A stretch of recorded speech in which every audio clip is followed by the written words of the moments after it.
l'artiste, le graffeur, il est proche du public. Et c'est vrai que tout ce qui est art, généralement, fait un peu peur. On a peur d'aller dans un musée, on a peur d'aller dans une galerie. Et là, c'est le fait de commencer même avec les classes, de faire la rencontre avec ses enfants et tout ça.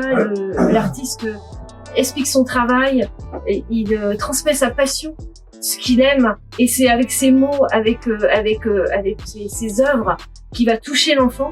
Et cet enfant peut-être un jour va se dire, eh ben moi tu sais, eh ben moi j'aimerais bien être un graffeur comme Zingma ou comme Aphone, ou peut-être aussi à un moment donné j'adore écrire, donc je serais peut-être aussi, je vais écrire des choses super chouettes comme Violaine Pondard. Donc voilà, tout ça, ça peut voilà de faire découvrir des vocations chez l'enfant ou chez l'adulte.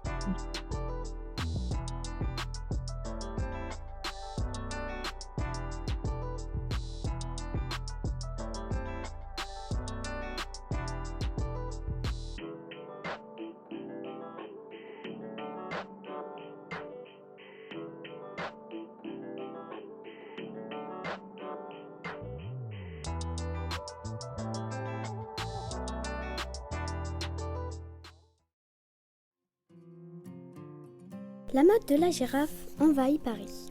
Mais les parents de Mathilda, peu soucieux de l'éducation de leur fille, avaient oublié de faire les démarches nécessaires en temps voulu.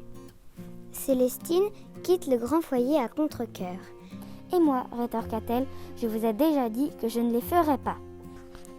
Je lui tends un mouchoir, tandis que sur scène, la danseuse étoile enchaîne les pirouettes et que la musique devient plus forte. Oui, moi aussi, j'ai entendu des bruits. Dès qu'Hermès put quitter l'Olympe, il regagna le Montparnasse. Baba Yaga put continuer sa course. La déesse généreuse avait eu avec Zeus une fille qui s'appelait Perséphone.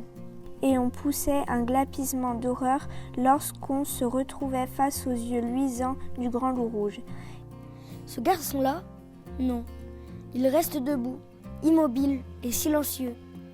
Ce fut son unique coup de foudre. Le râteau d'Hermès avançait lentement sur les eaux noires du Styx.